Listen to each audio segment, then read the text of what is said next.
And I want to start by thanking each and every one of you for joining us today. Thank you so much. Today marks 1 year since the devastating, unspeakable Twin Parks tragedy. All of us are still heartbroken. We're still torn. So I want to start today with a prayer. I'll pass it on to our Imam Musa Kaba.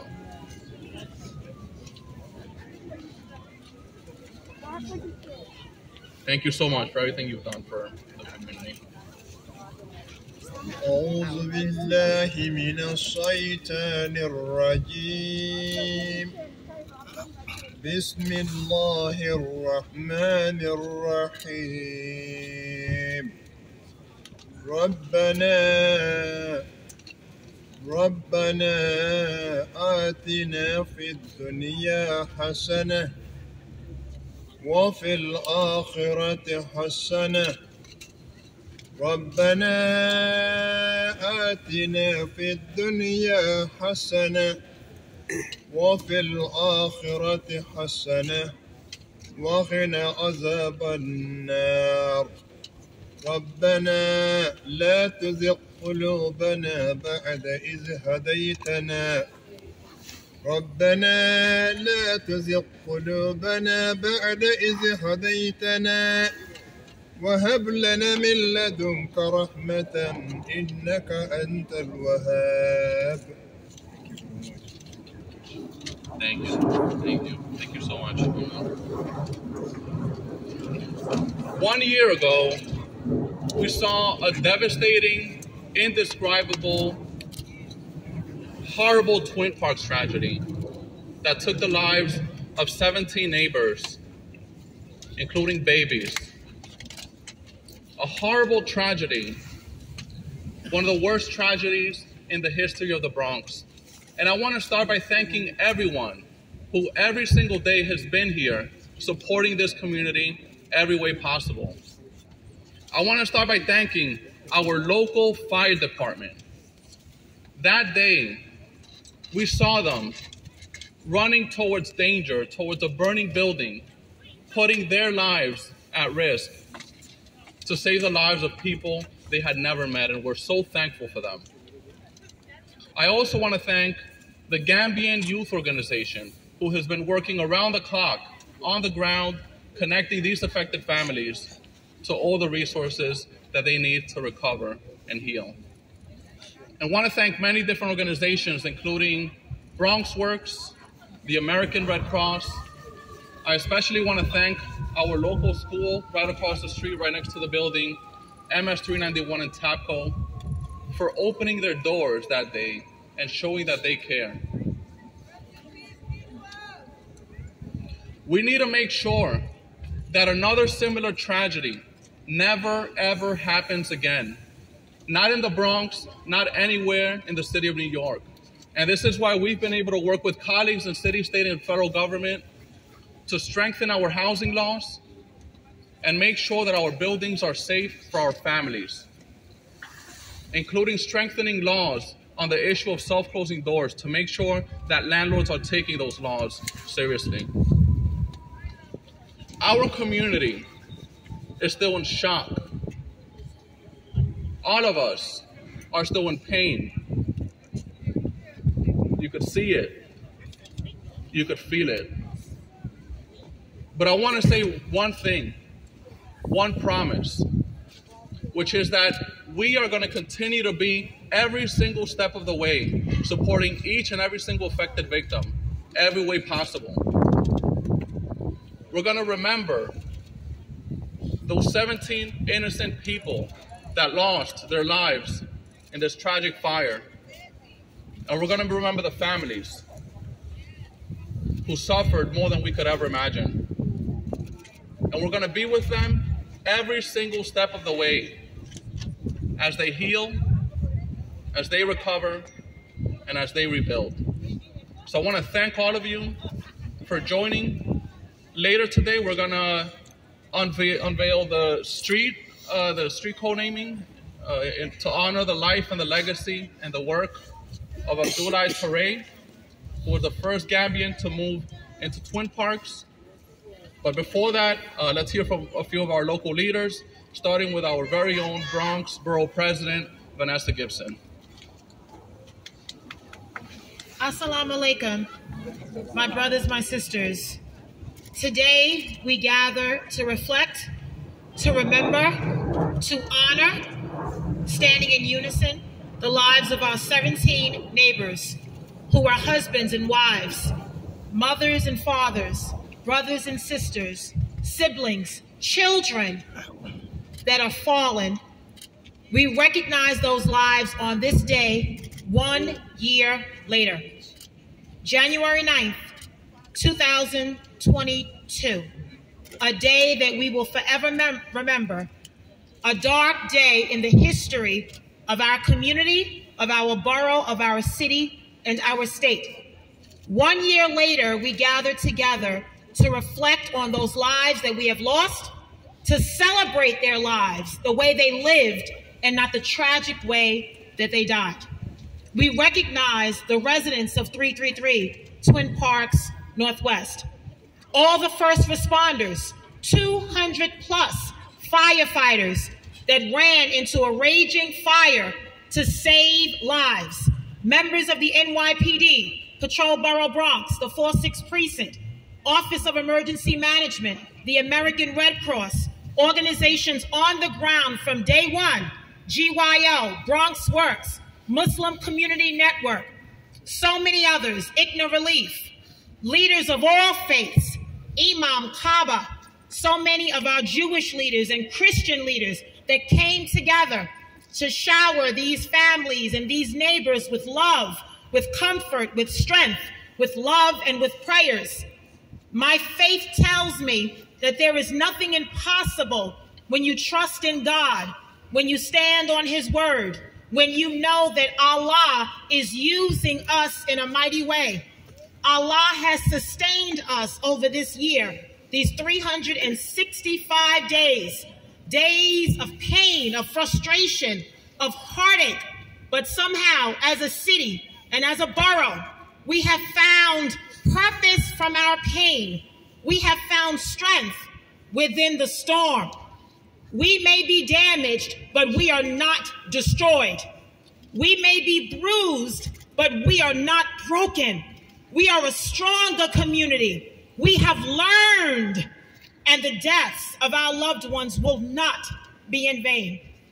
From that day, a year ago, as I began this administration as your Bronx Borough President, I never knew January 9th would have such significance, such meaning, in a good way and a bad way. It has caused us to reaffirm our faith. It has caused us to reaffirm our commitment to our community, faith, fellowship, family, and community. The 17 neighbors that we have lost, our beloved family members, will live on in our hearts.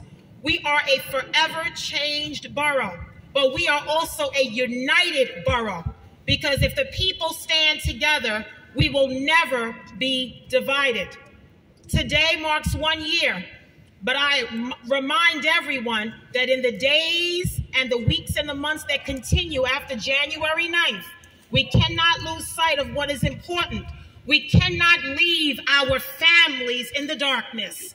We have to continue to shower them with love and comfort and strength. We have been through so much as a city.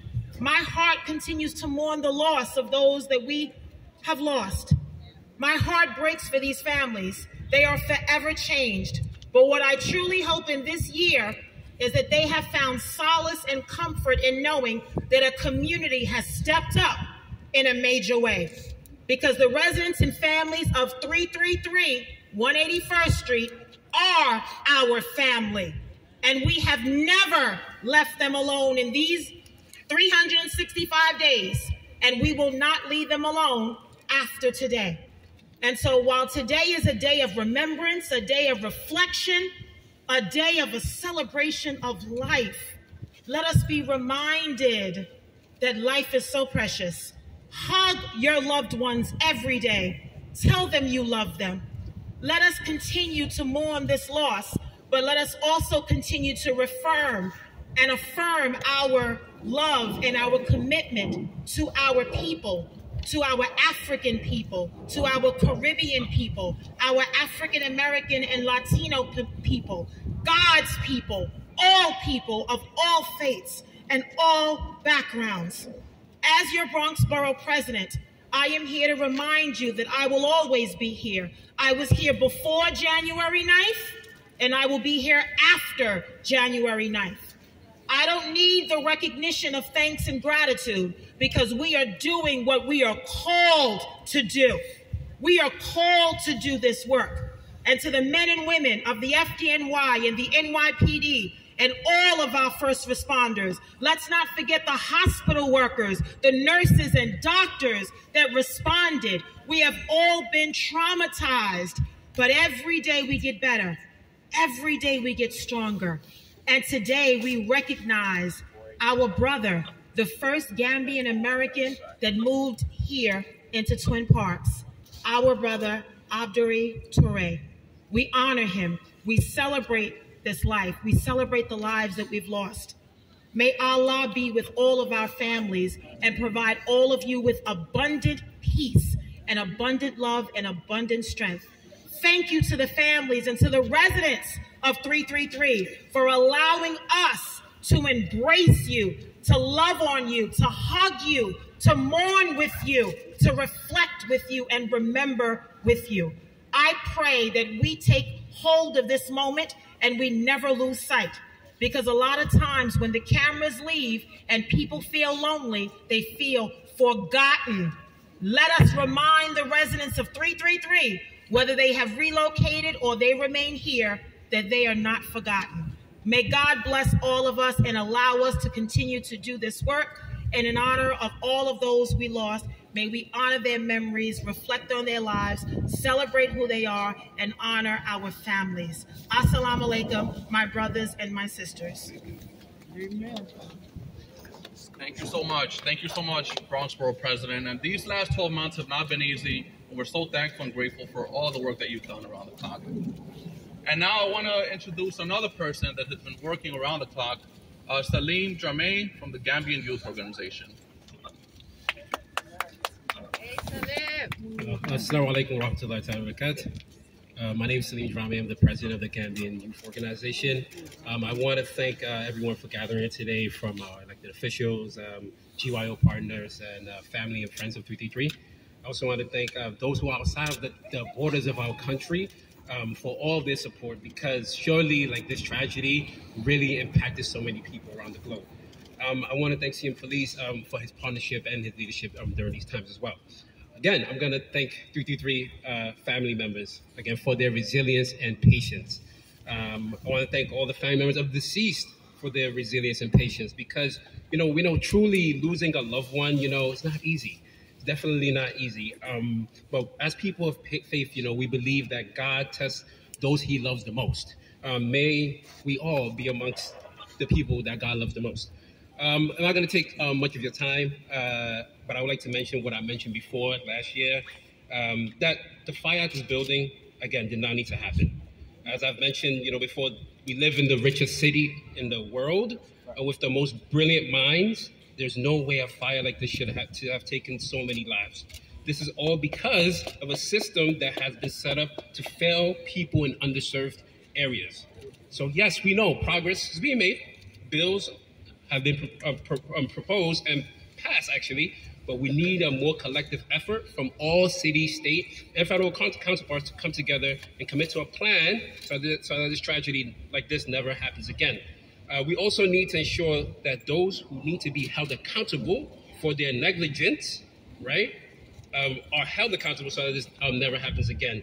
And at the end of the day, the best way we can remember the deceased is to make sure, again, we put in place measures that, will ensure lives are not lost again in this manner. All right, that's all I have for y'all, guys.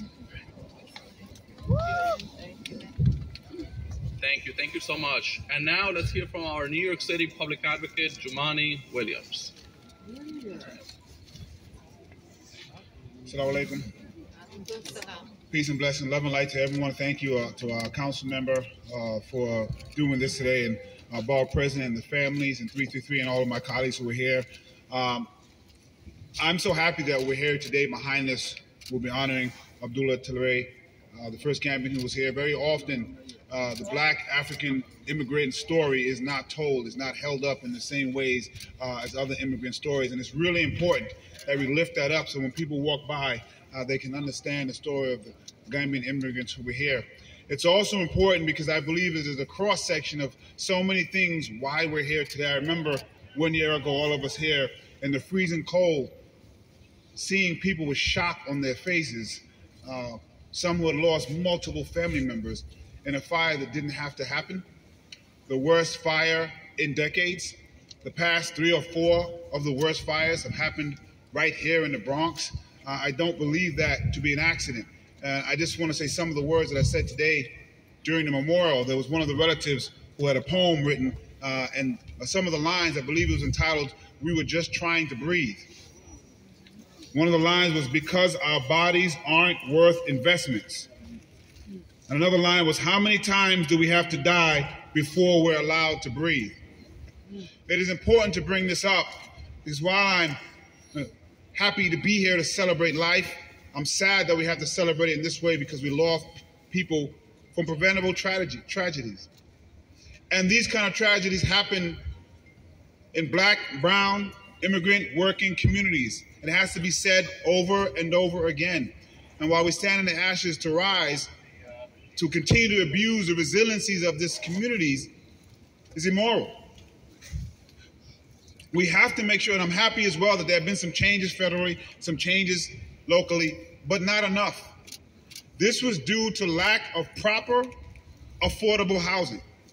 Until we take away the profit that people make by providing unacceptable housing, trying to deal with a housing crisis, this will continue to happen. We have to take away the profit that people have and make by not providing the heat that people need. And I'm going to say there are some people that should not own property in this city. And there are some people who should be held criminally liable for the things that are going on in Black, brown immigrant communities as they try to find housing that they simply cannot afford and have to deal with things that human beings shouldn't have to deal with. And until we get that right, I fear that we'll be here again. So my hope is that when we gather here, all of us as leaders and communities, inshallah, we can say we actually did something to prevent these tragedies from happening again. But today, I want to stand with the families to remember the life of 17 people. The numbers and the ages are terrible to think about. But we must lift them up, and we must lift up Abdoule Touray so people remember them and their lives are not taken in vain. Peace and blessings. Salam alaikum. Thank you. Thank you so much, Public Advocate. And I also want to acknowledge our wonderful District Attorney, Darcel Clark, wonderful partner who's also been working every single day. And now I would like to introduce our New York State Attorney General, Letitia James. Thank you, Councilmember. I want to thank all of my colleagues who are here today. But I want to want to keep in my thoughts and in my prayers all of the family members who lost loved ones. What I remember most is the anger of individuals who were here a year ago. The anger of individuals who said, why did this have to happen? Why did we have so many fires in the Bronx? And the anger was the language of those in the streets. Those of the streets who feel like they have continued to be ignored and who have historically been ignored. I remember the 17 caskets that lay before the nation, one after one after one. I remember all of those who cried, but what I remember most is the resiliency and the spirit of the Gambian community and the community at large who came together to love one another, to hug one another, to feed each other, to pray, and to know that those who have died will live on, and that they will always live on in the hearts and minds of those who love them. Whenever you have memories of your loved ones, they never die. And the reality is that the Muslim faith, the Christian faith, the Jewish faith, we believe that we will see these individuals again. And now that they are in the arms of Allah. And so I've come here today, one, to let this community know that we are standing here as elected officials to ensure that this never happens again. And to ensure that communities like this, immigrant communities like this, immigrants who built this country, a country of immigrants, will never be ignored. And that all of us have a responsibility and a duty to ensure that affordable housing, that the conditions of affordable housing are proper, that they're maintained, and that they're consistent with codes. And so I've just come here to say, to praise all of those who obviously ran into the fire, particularly the first responders, members of FDNY and NYPD. When everyone ran out, they ran in. When everyone ran out, they ran in, sacrificing their own personal safety for the benefit of all of us. And we should give them a round of applause. Amen. I want to thank them. And I want to thank them for being here today and for joining hand in hand with this community, arm in arm, with no space between us, recognizing that they too are part of our community and that they too on that day cried and they too felt the tragedy. So I know that there will be a co-naming shortly, but I just want everyone to know that this Attorney General, an Attorney General who understands and recognizes the tragedy and the pain of this community, will be with you now and always. And my thoughts and my prayers are with you, and I hope that we will never, ever meet under these circumstances again. Bless you. Thank you so much, Attorney General. And now let's hear from a family representative, Haji Touray.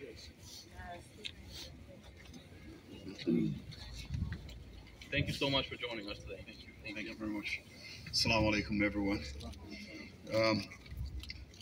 On behalf of the victims' family and members of the Gambian community, I want to thank the council and all elected officials. We're here today to honor the 17 victims.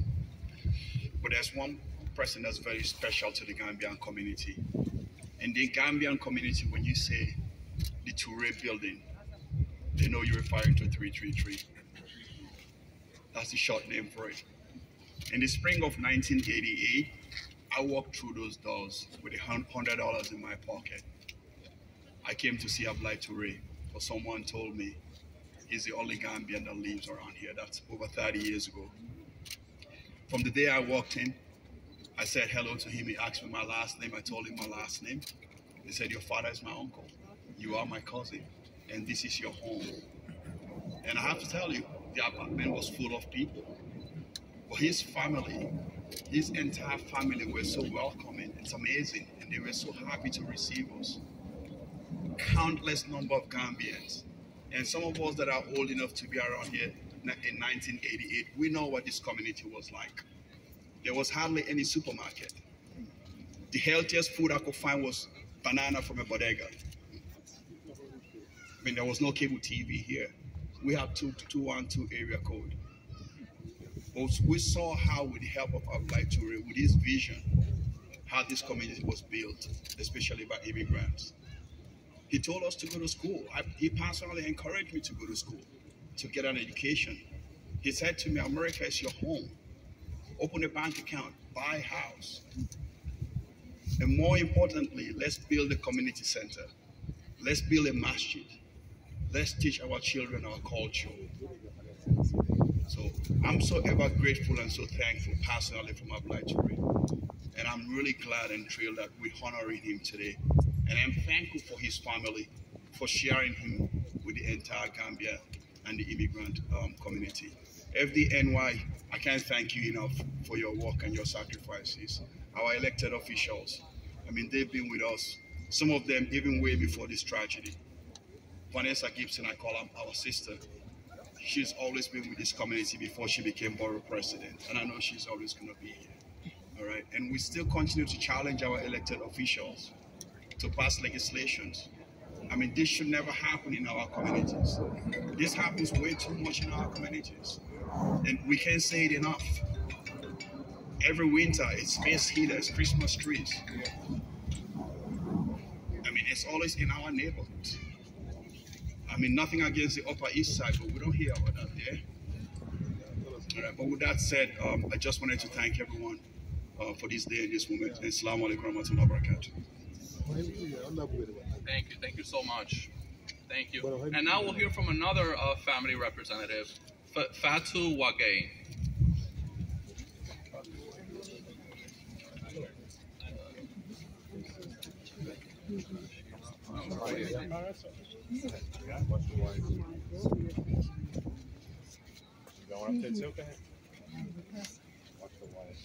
Assalamu alaikum. Good afternoon, everyone. I'm joined here with Ms. Phillip, and I intentionally wanted to bring her here because I think her presence deserves great mention, and she's also an unsung hero of this community. Alongside Kisma Abdoule Touray, she was also the tenant association leader of this building, helped develop this neighborhood and help this place become home for many of us. So I just wanted to acknowledge her here and bring her over. You're welcome. And before I go to my remarks, I'm also thinking very much today of my 4 cousins, all American citizens who lost their mom and dad, Uncle Haji Jawara and Auntie Setu Jabi, and are still back home in the Gambia and have been unable to come because their grandma, who's their primary guardian, was denied visa to be able to come. So I hope you all can keep them in your thoughts and prayers today. We all grew up knowing Building 333 as Touray Kunda, translated in Soninke to Touray home. It was here that our parents, the first wave of African immigrants in the Bronx in the 1980s and 1990s, marked their foundation in their new home in search for opportunities, receiving enduring welcome from our African American and Latinx neighbors. It was here that first generation West African Americans will hear their names will first hear their names and verses of the Quran whispered in their ears. It was here where our elders found a part of our ancestral home, or part of the Smiling Coast with them. Where the first generation saw Kisma Abdoule Touray as grandfather because migration would keep us oceans away from our own grandparents. We all found home in Touray Kunda. It was our sanctuary of comfort, affection, community, and faith. Kisma Abdoule Touray was our grandfather and our father. In Soninkara, we say Sumpurokati, meaning blood and milk, translating to we are all family. 333 represented Sumpurokati for West Africans in the Bronx. Today, we memorialize our memories and stories as Black immigrants in a city and borough we have found home with. We honor the lives of our 17 beautiful souls who have helped define immigrant New York and their legacies of tenacity, community service, courage, and perseverance that they left behind. Today, we celebrate the wave of first-generation West Africans, both present and future, who have gone off to the world equipped with the tools and values that this very community has instilled in them. May Allah grant Jannah to our deceased loved ones. May Allah bless and honor the Touray family for the place that they have held in our community. May the story of Kisma Abdoule Touray stay alive in our hearts and minds, consistently reminding all of us to leave behind memories and stories that surpass our physical existence on this earth. Thank you all so much. Thank you so much. And this community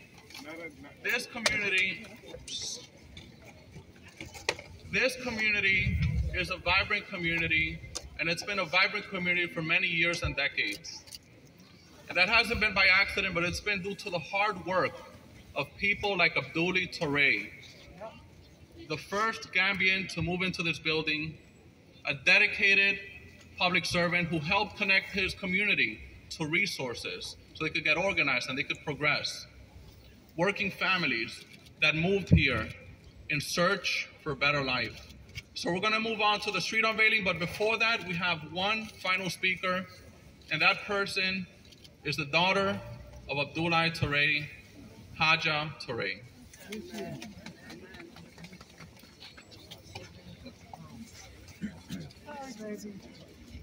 So much for joining us.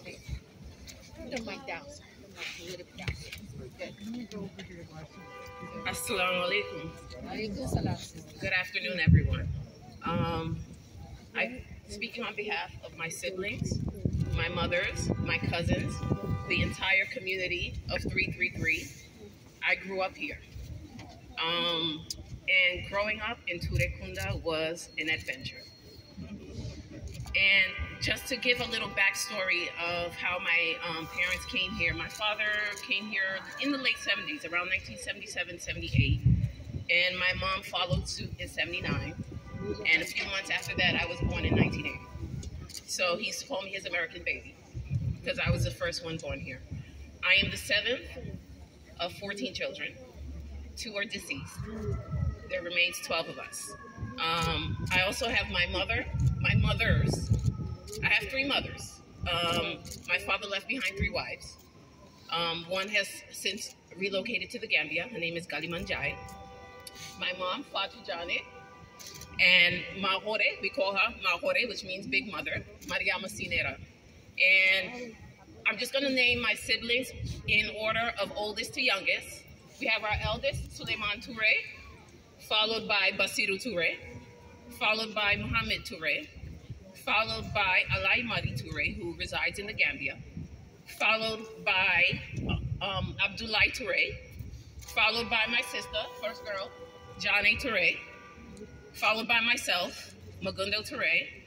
I am followed by my younger brother, Abdul Wahab Touray, who passed away in 1996, followed by Fatia Touray, who is my younger sister who lives in Abu Dhabi, followed by Yasin Touray, who resides in Atlanta, Georgia, followed by Rokia Touray, second to last baby, and the babies, Django and Jompolo, who are twins.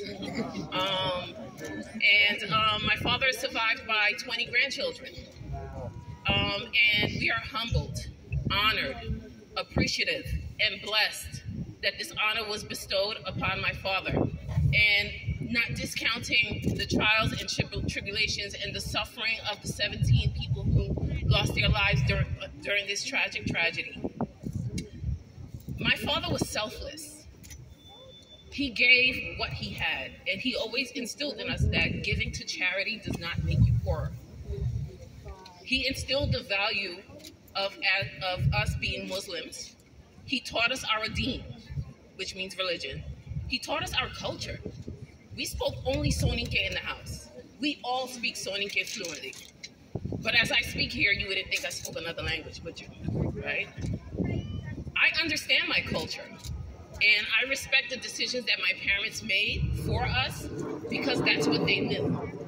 A lot of it was difficult, a lot of it was strange because you have your culture at home and then you come out into the world. You have your school life, your neighbors, but we made it our own. We are all productive members of society and we all take care of ourselves. But that piece of giving, you don't give because you have. You give because your brother is in need. If you see someone that needs help, you help them. This is the value that my father instilled in all of us. Not forgetting this community. The reason why we grew up the way we did and he opened our doors is there were many resources available to people. That pathway to citizenship. My father was a Reagan Republican. He was a Reagan Republican. But when he got his citizenship, it was on I had just turned 18 and we went to vote together and I made him vote for Democrat. But anyway, but he was a Reagan Republican because that pathway to citizenship was given during that administration. So as I speak here, just to live, for my father's legacy to live on, how do we encourage our leaders to continue to make that pathway to citizenship easy? And thinking of all the resources that were bestowed upon me, after school programs, etiquette classes, all of these are resources that are very few and far between. And I see a lot of kids on the streets and they don't have those after school resources that we've had. I don't see those anymore. And we need that in this community just to keep it going. We need to keep the kids busy. There are too many idle hands in this community. Also, like we all went to IS 137. It was called at that time. Now it's MS 391. We all went to PS 9. And then I remember all the community advocates. Miss Luella Hatch up the block was a great friend of my father. She was a part of our family. She was in our house all the time. They always came together and brought the trucks of food for those who were less fortunate.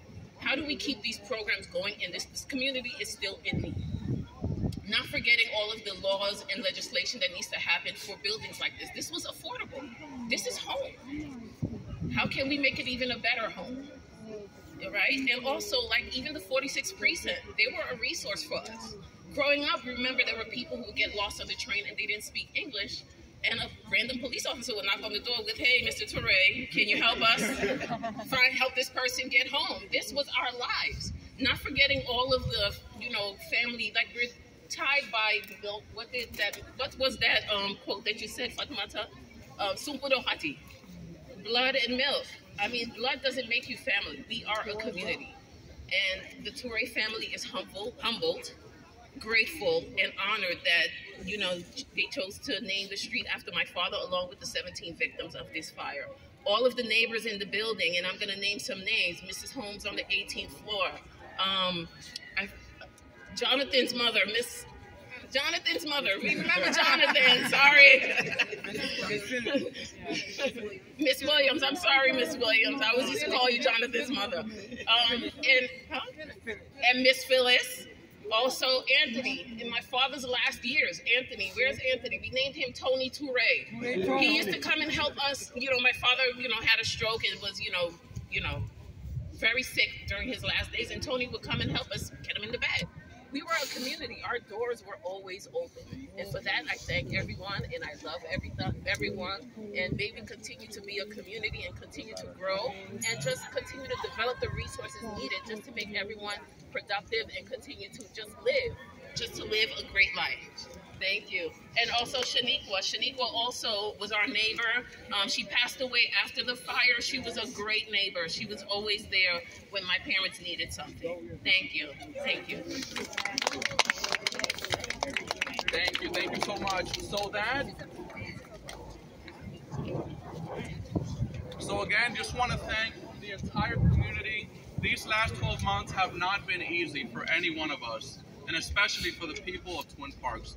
And we're just so thankful for everything that all of you have done, including just staying united and working together to help all the affected families.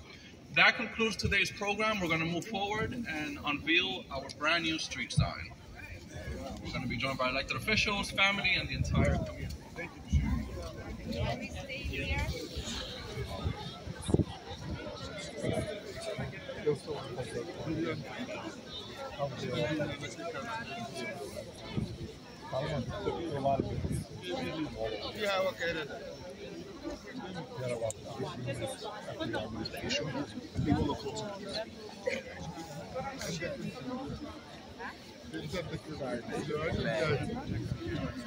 Okay, I got you. All right. It is right.